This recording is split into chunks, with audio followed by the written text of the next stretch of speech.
You are listening to the Living Room Confessional podcast.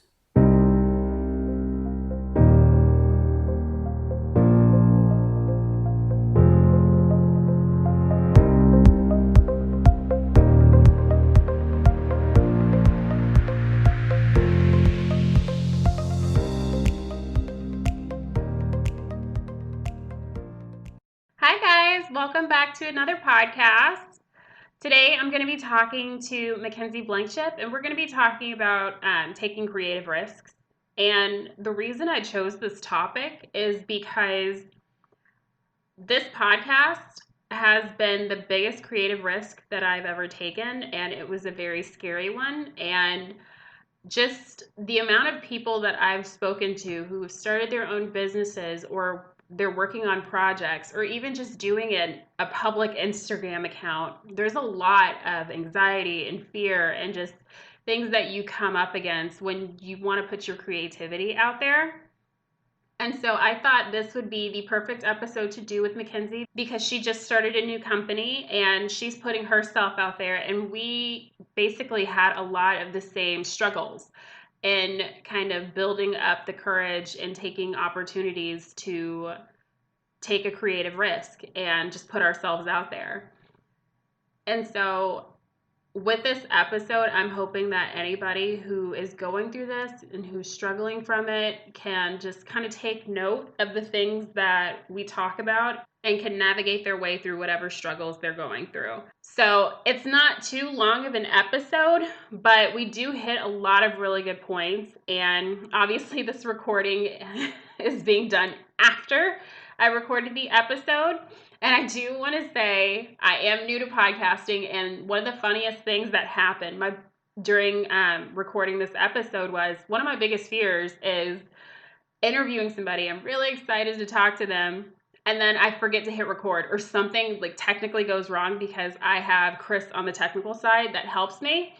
And sometimes I am by myself when I actually do the recordings. And basically, when this recording happened, I actually forgot to hit record. So we sat and talked for about 45 minutes before I realized that I wasn't recording the episode. So you're technically getting part two, and it's still really good. But I really thought my heart was going to fall out of my chest. I was freaking out so badly, but Mackenzie was such a good sport, and she hung in there with me. And this just kind of proves my point in other episodes when I say work with and surround yourself with people who support you and will be your cheerleader. She really came through for me and just put my mind at ease, and we were able to record and get the episode done. But this just goes to show how relevant a lot of these topics are, because they hit me on a daily basis. And I know that other people who are starting businesses or doing projects of their own are going to hit these milestones, or are going to have things like this happen to them. So I really hope that you guys enjoy this episode and you can take away from our experiences and the things that we've learned, and we're able to kind of help and guide you in some way to help you get over a roadblock or navigate your way through or around something that may be coming towards you and you just don't even know it yet. But I'm going to stop talking now, and I hope you guys have a great week. Thank you for coming back to another episode, and I'll talk to you again soon. Okay, so on today's podcast, we have Mackenzie Blankenship, and she's the owner of Brie Yourself, and that is a charcuterie board. How should I say it? Like, Isn't she a board box business? Yeah. okay, so she makes God. Charcuterie boards, which are cheese and dessert boards, and we're going to talk today about taking creative risks. So thank you for coming on, Mackenzie. Can you give the audience a little bit of background about yourself and just kind of introduce yourself? Sure. So my name is Mackenzie. I am a mom. I've been married to my lovely husband for 5 years now. And up until, like 3 months ago, not even a month ago, I have been a stay-at-home mom and focusing on my family. But I now have a new business. So that's a little bit about me. All right. Well, can you tell us a little bit about how Brie Yourself got started? Sure. My husband and I were up visiting my in-laws, and I've always had a passion for building and making cheese boards. I have a love for that. I do it every single time someone comes over. So we were on our way home, and a neighbor of mine who I give a lot of credit to for starting my business reached out to me, and she's like, "Girl, if you're gonna do this, you better jump on it, because there are other people that are starting to have this kind of idea too." And I was like, "Oh, fine." So I looked over at my husband, and I was like, "Okay, let's just start brainstorming." And he looked at me probably a couple of minutes later, and he was like, "Brie Yourself." He was like, "Mackenzie, just Brie Yourself." And I was like, "No, Brie Yourself." I was like, "This is fabulous." That is the perfect name. So I got on GoDaddy and immediately bought the URL for Brie Yourself. Paid $13 for it, steal, because there's lots of URLs out there on GoDaddy that are very expensive. Yeah. Got an Instagram account, got a Facebook account, got an email set up, and the rest is kind of history. We were done the preliminary kind of work, so to speak, for social media. Of making sure that we were able to go live eventually or to start the business. Now, did you always want to start your own business, or was this something that just kind of popped up as something you just wanted to try now? Nope, always had an entrepreneurial spirit. Worked for a lot of startup companies, but never felt fulfilled in those roles because when you're working with a startup, it's very difficult to have what I would call creative autonomy, because you are being filtered through upper management, which is essentially the owner of the business. Mm-hmm. So when you bring them ideas or things that are new, or it might be a little bit different from what they had thought about, it's much harder for them. It's not as easy for them to be like, yes, and being open and accepting to a new idea. Yeah. Which now that I own my own business, I totally understand. Yeah, because when you start a business, your business is like your baby. You don't want anybody else. Yeah, mm-hmm. Nobody needs to tell you how to raise your own child. No, like that. Exactly. Yes, that's a very good analogy. Absolutely, that's a very good analogy. So, what are your creative influences for Brie Yourself? So I do follow several people on Instagram that have larger followings of charcuterie boxes, and they do different things. And one thing I love about the charcuterie industry itself, or the direction it's going, is that the possibilities of it are limitless. Like, you can mm-hmm. do so many things with it. But to answer your question, Instagram, I have a lot of Instagram people that I kind of take a look at just to see what I'm doing versus what they're doing. Is our pricing aligned, or is my pricing better? I mean, it's competitive market, right? You gotta do some analysis. That's kind of where I get my creative side, or I look at other people and seeing what they're doing. Now, do you consider this just for me? Yeah. Well, do you consider this your creative outlet, or do you do other things as well?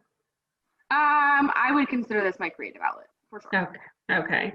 Now, you just said you did work 9 to 5. Now, do you find this to be more fulfilling? Because one of the things I love to talk about on this podcast is your purpose. And a lot of these businesses that people are starting, and they're taking these creative risks and things like that, I always wonder if they feel like this is in line with your purpose, something you're supposed to be doing. Does it connect you to something that you feel is greater than you and you can kind of build upon for your future? Yeah. If that makes sense. Yeah, no, 100%. I do think this is a part of my purpose. So when I worked in the startup companies, like, I loved the flexibility that my bosses had. I mean, even though I was working the 9 to 5, I loved the flexibility that they came and went They were in meetings, or they were going out and doing some of their own marketing, or doing their sales, or, just having these conversations and growing their network and their business. And although I was a part of that, it wasn't mine. And I didn't, yes, I did receive, acknowledgement, or, encouragement along the way, you're doing a good job, and those types of things, but it wasn't mine. And so when I finally opened Brie Yourself, and I've also done, just so you know, I've done a lot of MLM companies too. So like I've sold wine. A lot of them, it's a fancy word for a pyramid company. I mean, and I never felt fulfilled in it. And I always felt like I was just pushing something, but it wasn't meaningful. Like, it was just like, here's some product, like, love it, don't love it, here it is. You weren't really connected to it. And it wasn't, I didn't breathe life into it. Like, it wasn't meaningful to me. And Brie Yourself is absolutely meaningful to me. And it's been amazing to me how I prayed on this.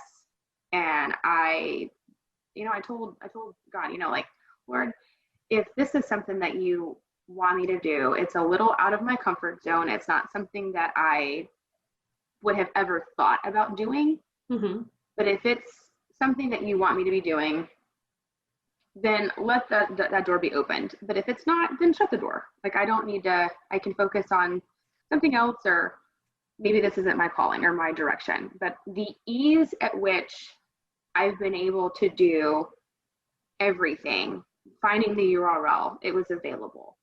Getting my Instagram account, which if you've ever had to purchase or tried to go find another Instagram name, it's not easy. It really isn't. Like, a lot of them are taken. So the fact, the ease at which I've been able to go through and check, and there hasn't been this huge roadblock.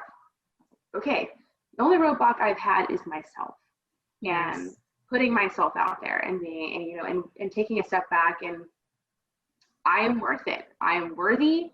I'm deserving, and I can do this. And, not having that negative self-talk, and getting out of the lifeboat and saying, yes, God, let's go. And let me tell you, when you finally say, let's go, it's amazing. It's absolutely amazing. And it's so worth it. So Brie Yourself is definitely, I would say, it's been my purpose, for sure. So when you say getting out of the lifeboat, what do you mean by that? So my pastor, a couple weeks ago, actually when COVID first started, there was a lot of fear. Everyone was really upset, up in arms, with what's next? Like, what do we do? Like, nobody kind of knew anything. And my pastor, I was watching Couch Church because we couldn't go to church. And he was talking about, if you let fear control you or take over your life, you will never do anything. You will always remain stagnant. You will always stay in the same exact place. You will not grow. You will just remain. And he said, you've got to be willing to get out of the lifeboat, take your life jacket off, and to let go and let God. Like, let him lead you, and know that he's there to support you. Like, once you get out of that lifeboat, he's your life jacket. Like, he's going to be able to take you, to pick you up, and to carry you forward. And that was, with me, was kind of like a turning point of my own insecurities of, what are people going to think of me? What are they going to say? Are they going to like my idea of a cheese box business? They're going to think it's silly.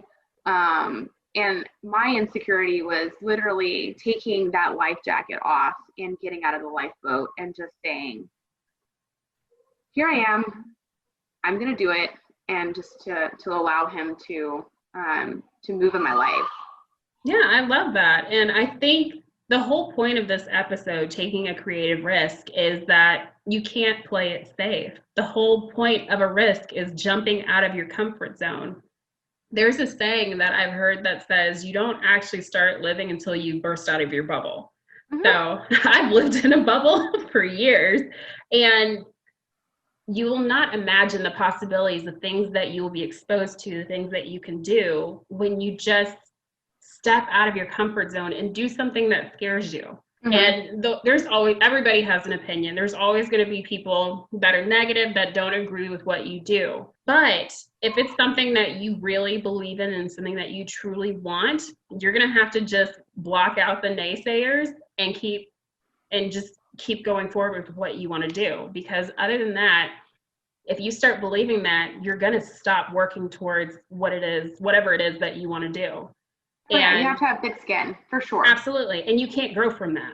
So I absolutely love the stepping out of the life boat. I think I've said that to two people since you said that to me last time. Now, you started a business during COVID, and which a lot of people are doing, but with that comes a lot of issues and stress and strain because everything's different now. Have you experienced anything since you The started? only, surprisingly, no. I will say the only issue that has come up since COVID was sanitation and how I make my or curate my boxes or my boards, and whether or not I have cheese that is wrapped, or how am I handling my meats, my cheeses, and building my boxes. That's been the only issue that I've had with COVID. COVID actually has been a blessing for my business because people are staying in. So how awesome of a date night is it to your spouse has no idea, your girlfriend, boyfriend has no clue. You pick up a bottle of wine and you grab a box that I've made, and you surprise them at home with that or with some flowers or whatever. Like, that's a great date night. I mean, That it's is. perfect. Even if you're by yourself, that's still a Yes, great even if idea. you're by yourself. Yes, yes.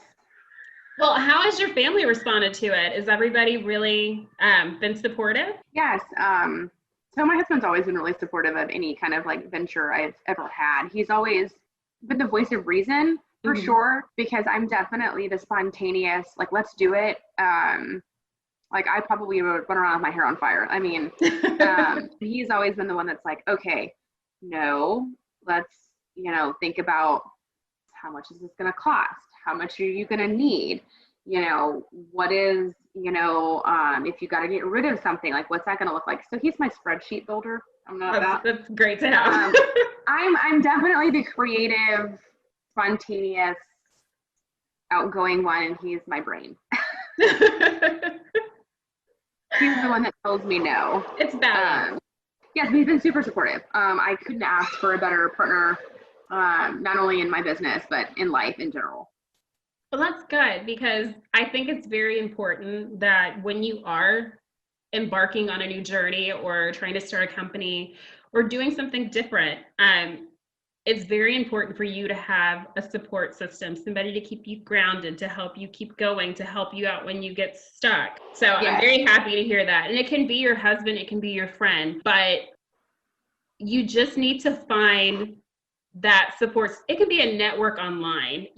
A lot of people, you don't even want to tell people that when you're starting, because your family and your friends are your toughest critics sometimes. So I think it's just very important to make sure that when you are taking a creative risk, starting a business, whatever it is that you want to do, make sure you have somebody there who is supporting you that can be with you through it. And if you don't have it, you can find it online. You find yourself a mentor, anything. You can find somebody who is already doing what you do and just talk to them and let them help guide you. But I think it's very important to make sure that you surround yourself with like-minded people and people who have your best interest in heart to help you keep going. Mm-hmm. I call it being equally yoked. Yes, it's a good one for it, because you only think about that when you're trying to get married or something like that. But it does apply. True. It's the same thing. It's the same thing with people, like finding like-minded people to surround yourself with. Okay. Well, my next question is about purpose.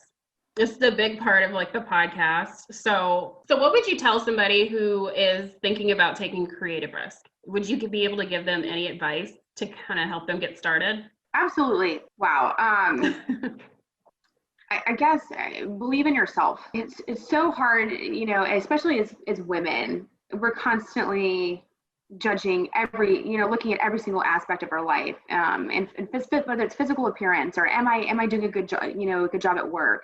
Am I a good mom? Am I a good wife? Or am I a good sister? Am I a good, friend? Like, we have so many things that we place upon ourselves, so many burdens. Look within yourself. You are enough, I guess, is something that I would tell somebody that's wanting to take a creative risk and to get out of the lifeboat. You're enough. And even if you do fall down a couple of times and you find yourself picking yourself up by the bootstraps, you are still enough, because there are plenty of people that are on the sidelines that haven't even done it yet, that haven't even jumped in. And it is worth it. It's worth it. The experience that you get, the people that you meet. Yeah, I mean, you're worth it. Just jump out. You got it. I mean, and if you do sink a little bit, there are always people that are around you that you probably wouldn't even thought of, that are there to encourage you and say, keep going. Like, I've had so many people reach out to me and just say how proud, like people that I haven't talked to in years, that are just like, I just want you to know how proud I am that you have started your own business. Like, that takes guts, it takes grit, it takes work. And, it keeps you going. You might have a bad day. You're like, yeah, like sales aren't as, good as I thought they were going to be today, or, I haven't had anything in like a week, or, whatever you're maybe going through at the time. But there's always somebody that's right there when you think that things are going bad, that sends you a message and just says, I'm proud of you. Keep going. You got this. I think this is wonderful what you're doing. And that's just enough life to spark you to keep moving. But my advice is, do it. You will regret it 100% if you don't. Absolutely. And I do want to touch on, before we kind of start closing out, finding your creative path can be a very kind of tricky journey. A lot of people, you're interested in a lot of things, but I think when you're starting out, you kind of need to find something that you enjoy doing, something that is fulfilling, and something that you won't mind doing long term. Creating businesses, following dreams, just when you're chasing something, it keeps you up at night. You have to work 10 times harder. So you need to make sure it's something that really means something to you. Absolutely. Yeah. Yeah. And so, based on where you started, do you feel like your journey was easy to kind of like finding your creative path, or did you go over a couple of hurdles before you were kind of really just there? I think I've always been kind of in my own way. I wanted several times to kind of pull the trigger on opening up businesses, and for whatever reason, it just never was the right time. Or, I've my best friend and I at one point talked about opening up a business too, and we were going to have something just online, not even a storefront. And something has always gotten in the way. To me, I took it as the Holy Spirit saying, it's not the right time. Yeah. This isn't what you need to be doing. And to be honest, it hurt, because there were definitely times I was absolutely ready to pull the trigger and I was really invested, and getting told no, especially in the spiritual sense, it kind of sucks, because you sit back and go, well, why? Like, why, you're like, this is going to be a really good time, or, oh, this is great. And then it ends up not being the right time. But with Brie Yourself, I didn't have any obstacles. Everything just kind of fell into place with things I needed to do to get it started. And the more I got started with it, the more excited I became, and realized that this could be something that would be long term, not just something that I could do for the next couple of years. This is something that I could take to a storefront and have, a wine and cheese business. So I'm excited for the potential of what Brie Yourself can be. And the branding on it, come on. It's such a good name. It is.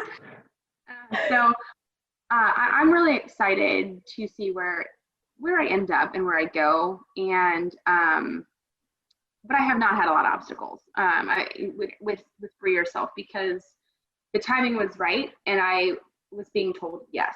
The door, I didn't have to struggle. I didn't have to work hard at it. It just kind of started falling into place. It was easy. It was easy. And to be honest, that's the scary part, is when something is so easy, because you look back and go, well, oh, this whole time I've been being told no, this is not going to work out, like for whatever reason, and now you've got something that's being laid in your lap and it's just easy. You're like, well, wait a minute, is this right? Is this okay? Like, what is this supposed to be happening like this? You just kind of freak out a little bit, but it's a blessing and it's awesome. That means that it's meant to be. If you actually listen to the other podcast episodes before this, Ben and John, who talk on those podcasts, they said the exact same thing. The podcast for me is the exact same thing. I have been trying to do this for 2 years, and I kept trying to do it. I think it was about 3 different times with other people. Never worked out. It always stopped at the exact same point. And I'd always feel bad. And I'm like, what did I do wrong? Should I not have reached out to them? And literally, it wasn't until I literally just had a gut feeling. I'm like, I need to do this by myself. I prayed about it. I just started writing all my ideas down, and everything fell into place. When I needed somebody to help me out with the tech side, my friend Chris popped up. It just, everything fell into place and it became so easy. And to me, that tells me that I'm doing the right thing. It's the right time. And this is what I'm meant to be doing at this point in my life. So I completely agree with that. Everybody says to go with your gut, but honestly, it's almost a feeling as if it's out of your hands. And so, and that's to me what going with your gut is. It's when somebody else or something else is directing you, and it's time for you to just follow and stop trying to lead yourself. Yeah, you're not in control. Absolutely. So I am so excited for your business, and I think Brie Yourself is going to be huge and fantastic. Can you tell everybody, like, let's plug your Instagram and your website and the Facebook so they know where to find you? Yeah, so my Instagram and my Facebook are both the same. So it's at Brie Yourself Boxes and Boards. And then my email is brieyourselfboxesandboards@gmail.com. Fantastic. So pretty easy. Yes. Now, since you are on the Living Room Confessional, we require a confession before we end this episode. Okay, so Mackenzie, what's your confession today? That I frequently pee in the pool. And there's absolutely nothing wrong with that. I'm not ashamed. Not ashamed. People cannot say they've never done it. So I will say this. I was an avid not peer in the pool until my husband, who was a lifeguard when he was younger, said that they put so much chlorine in pools that literally, he said like 100 people would have to be peeing at the pool at the same time for it to do anything to you. So pee in the pool. I was told that I don't know if you've seen the movie Grown Ups, where he pees in the pool and it turns blue. Yeah. I've never actually seen that. I've been wondering if that's actually like a thing. No. It's not. No. It does not turn blue. I wouldn't know. I would die laughing if I did that. It turned blue though. Yeah, because then everyone would know. No. You gotta go and then swim away. You don't linger. Well, that was the best confession ever. So thank you. You're welcome. And thank you for coming on the podcast. Thanks for having me. I'm so excited for you. This is awesome. Thank you. Thanks for tuning in, you guys. I hope you enjoyed this episode. And if you want more information on previous or future episodes, please check out my website at thelivingroomconfessional.com. And you can also check out and follow my IG page at livingroom_confessional. Thanks again for tuning in. Bye.